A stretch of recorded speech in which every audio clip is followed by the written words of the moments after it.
But today, I'm telling y'all, what's happening right now after these words is niggas are shitting like crazy right now.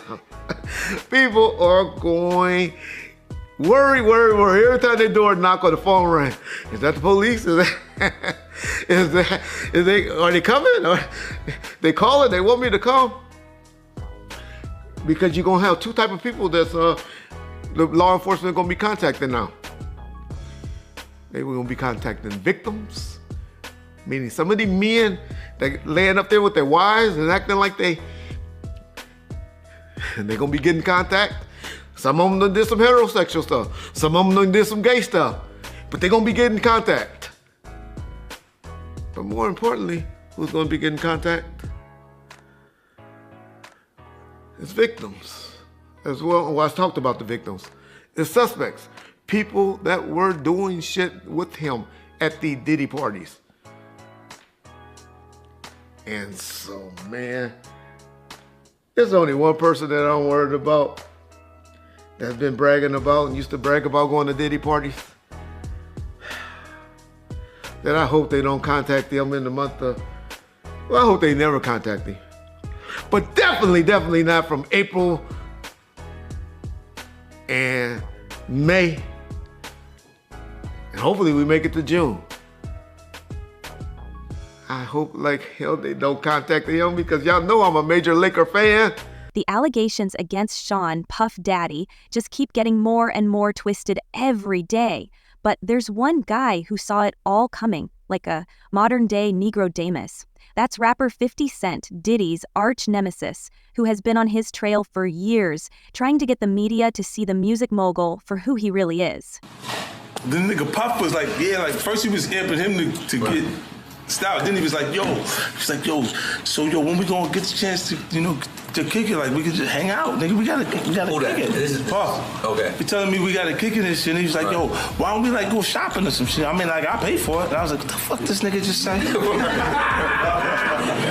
I got the fuck away from him because I was like, this nigga, this nigga just tell me he'd take me shopping.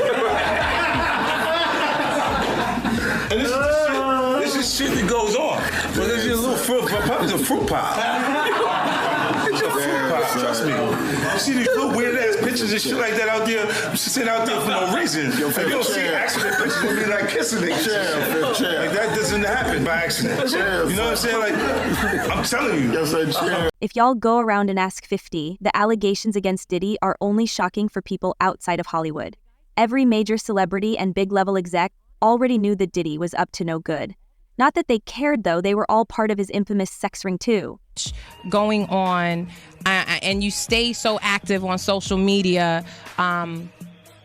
What's going on with you and Fifth? Now, Fifth is just, I know he be clowning all the time. Mm-hmm. He just did a video. He did a post saying, I don't want to be Puffy's friends anymore. Yeah. That's the way it is sometimes. You know something? In life, we have freedom of choice. It's not really that deep. Sometimes you need to just not be people's friends and go on and do your life and keep. I mean, me, I don't speak about other men, so I take it, as an honor, and I'm flattered that I'm on his mind so much and that I inspire him. And that's what it's all about. God sent me here to inspire everyone, including 50 Cent. And I wish him the best of luck. Every day I pray for him. Yes. Okay. And on that note, we're going to leave that alone. We're going to leave that right there. 50, please be my friend. 50, you're breaking my heart. Curtis, please be my friend. Please. Somebody tell Curtis to call up now. Curtis, call up. But I mean, are these things funny for you? Like, have you ever tasted that stuff? I don't know. Oh. I don't even know. Because I know that if you put us side by side, I know that we gonna taste better. But so we talking F and vodka, we talking Ciroc, side by side. Now we don't even say their name. We just talking about Ciroc. Ciroc. Yes, yeah, just Ciroc. And if anything, you know when the bar runs out and it's just like, well, what else what's the last thing you have that nobody's buying? Yeah, that right there. That's usually the house vodka. Yeah. I'm just saying. All right, so do you laugh at it though? Do you get it? Oh, yeah, do you find it funny? No. In all seriousness, even what I've done, and really going to challenge Grey Goose, It's just part of the business. When you come in, you have to want to fight the champion. You have to want to be the champion. So, I could understand. We both do the, we out here hustling, man. And the cat is definitely a hustler. Mm-hmm. He has his way. Me and him could be friends, but he doesn't want to be my friend. And I want to be his friend so I could teach him everything I know so he could become a better money getter, since I'm the #1 money getter in the world. Talk that One. 50 claims that he used to be a friend of the founder of Bad Boy Records, but quickly realized that there was something sinister about Diddy. He was the first one to tell the world about Diddy's MO. You wrote for Diddy at one point, right? Yeah. Yeah, I wrote a couple records. Yeah, it was a couple records. I don't really remember the exact records, though. How did they come about, though? Him reaching out to you for you to write for him? I did that early in my career, when I first signed with Rockefeller. Yeah, it was a little bidding war. Yeah, I got the call from Puff, and me, him, and Nas was going to do a record together. Then I wound up staying at the studio doing a couple records. That's news to me, man. So he was trying to sign you to Bad Boy. Yeah. Yeah. Yeah, that's news right there, yo. I could have been that Bad Boy. I could have been with Rough Riders.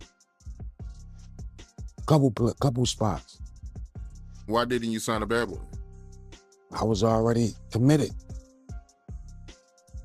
to Rockefeller. I ain't signed no contract yet, but it was already done. When you look back in hindsight, do you regret it? Being signed to Rockefeller? Yeah. Hell no. No, I don't regret that at all. So when you look back at your career, knowing that you could have been at Bad Boy or Rough Riders, you still, if you could go back, you would still sign. You listen to that question you just asked me. Bad Boy or Rough Riders? Maybe Rough Riders. But right now, in hindsight, looking at things. Now, in case y'all didn't know and you've been living under a rock for the past 2 months, all of Diddy's accusers have claimed the same thing, that he reeled them in with a promise of a better career and future, showed off his fancy cars and mansions, and promised them that all they had to do was meet a couple of his friends at his parties. Going into the Drink Champs interview, when you was with Nori and Fab and Jada and everybody, they made a compilation video with you because they said you were sounding real suspect on the interview. Yeah. Did you see that? Of course, did he see this? No, I didn't see it. You didn't see it? I swear to God. Come on, man. You saw that on World Star and on the gram. Check this out. When they started playing the game, the pause game, I would definitely... That came from Harlem, too, by the way. Yeah, came from Harlem. I definitely would say some, oh my, woo. The crowd would be like, whoa, did he just say that? You know what I'm saying? I don't play games. Y'all know. You know what I'm saying? I'm a grown man. I don't play games. But, yeah. Did you compilation? Nah, I was coming off of being in Miami a night of partying. I don't really remember what I was saying. That, like any good predator, he carefully left out the part that those parties were actually freak-offs. The friends that he had in mind were only there to fuel out these young artists with liquor and hard drugs before sexually abusing them. Now, 50 claims that Diddy tried for years to get him to come to one of his parties, but the rapper always refused. It wasn't until Diddy became more and more insistent that he realized he had to cut him off. This guy was straight up no good. Listen here, bro. It's a term in the legal field that you could indict a ham sandwich, but the Southern District of New York has a 98.2 conviction rate. All right, for those who don't know, if you got 100 people, only 1.28 or something like that, 1.8, only 1.8 has won against them. So now, what they doing, they already got the witnesses, they already got the people, because let me just say something. With the sex trafficking thing, it only takes one witness to convince the jury. One witness. And we know who that witness is going to be. When Cassie went public with her account of what happened during her relationship with Diddy, the world was stunned. But 50? He just reminded people that he had been telling them all about it since day one, which actually makes him a key asset for the feds, who are reportedly building a case against Diddy. Now they're looking for more and more people to come forward and talk about what Diddy's done throughout his career. Vlad, talking about Diddy's circle, the people around him, he's obviously very rich, very successful. What kind of team does he have, to your knowledge? I mean, Diddy's always surrounded himself with young people that basically go out and do whatever he has. The kicker, though, ain't nobody stepping up. A lot of this is just reminding people of the 1999 shooting where, despite several accounts of Diddy being the one to shoot the gun at the crowd, his protege, Shine, was the one who ended up doing a 10-year prison sentence for the crime. And was convicted for her injuries. A man already did time for her injuries. You understand? If they would have to go back and see that if there was ballistic tests done on Jennifer Lopez, on Puffy, God bless the dead, on Wolf, did they do ballistic tests? And then see if they did ballistic tests and Puff had gunpowder on him, you understand? Why didn't the police go through with charging him? Why didn't the police charge him? She could say that now, and she said that I don't take nothing from the victim. I don't take nothing from the victim. But her lawyer should have advocated. I know Puff and Shine, they had the same charges. But like I said before, and like Shine said also, Shine said this also, because it's true. Puff had witnesses that come in to testify against Shine and say they saw Shine do the shooting. It was the trial of the decade, and many believe that Diddy used his fame and money to bribe witnesses and name Shine as the shooter just so the founder of Bad Boy Records could walk away. Not wearing a chain big enough for you to take from me, you know what I mean? Is that true too? About slow bucks? That's because I was being paid. 0 to 100 real quick. Hey, 50, are you working on your pitch, bro? Are you working on your pitch? How you doing? Yo, 50, man, is it true about slow bucks chain? Did your friends take that? Were you wearing it, man? See, that's a skill. It's a skill to hear people and not hear them. What up? See, you notice how I never look into the camera? Yeah, I see. That's a good skill you have. Yeah, it's just my acting. Yo, Beats by Dre sold for $2 billion. How much could yours go for? You gotta wait to see. You gonna sell it? That's the mess on you. Yo, 50, man, did you take his chain, bro? Did you give it? Things might be a little bit different this time, and that ain't just wishful thinking. This time, Diddy's incriminated himself by taping everything that happened at the freak-offs and saving them onto a hard drive. But where's that hard drive at right now? Well, that's easy. It's over with the feds. Moving on to the latest in the criminal investigation of Sean P. Diddy Combs. Misa Hilton, the mother of Combs' son, Justin Combs, is speaking out after federal agents raided the home of the music mogul March 25th. On Tuesday, Hilton shared an edited video on Instagram of home surveillance footage of law enforcement entering the LA property, fanning out across the home with guns drawn, searching for evidence. Both of Diddy's sons, Justin and Christian, can be seen in the video being detained and handcuffed in a hallway inside the home before they're taken outside.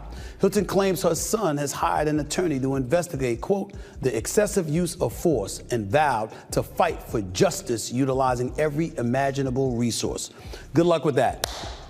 Good luck with that. Here's the reason why. In the age of brutality on the part of some police officers from Homeland Security busting into the home, guns drawn, obviously not a good look, obviously a bit excessive to say the least in terms of the optics. When it comes to excessive force, simply grabbing your sons and putting them in handcuffs and peaceably taking them outside.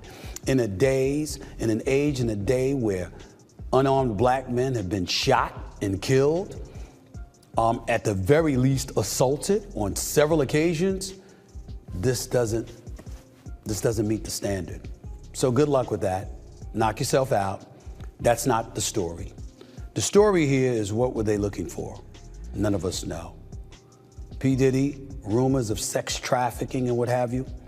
These are the kind of things that are going on, where his name is being associated with everybody from Harvey Weinstein to the late Jeffrey Epstein to R. Kelly himself. That's the issue. I don't know P. Diddy that well. I'm wishing him nothing but the best. I swear, I hope he's innocent. I hope all of this is nothing more than an investigation that doesn't have his name attached to anything in line with something that you're guilty of illegal activities in any way. Because Lord help him if it is. Make no mistake about it. I will tell you this, Homeland Security, as Areva Martin came on this very show and pointed out, they don't show up for nothing. Something's fishy. Now, whether it's directly involving P. Diddy or whether they're trying to utilize him to dime out others, something is awry. Something is awry. And when a case that serious, where Homeland Security, not the LAPD, but Homeland Security in both Miami and LA, when they're both involved, let's just say it doesn't look good. Again, we pray that P. Diddy has nothing to do with this, that he's innocent of all the allegations being leveled against him. But it ain't a good look at all. Make no mistake about it, especially when we're talking about underage girls, sex trafficking, and things of that nature. Lord help them if there's a shred of guilt attached to these allegations. There's a lot of footage that them agents got to go through. So they got a lot of work to do, bro. They got a lot of work. What they took, how many years to indict Keefe D? They took a lot of years to indict Keefe D. And now he's sitting in jail.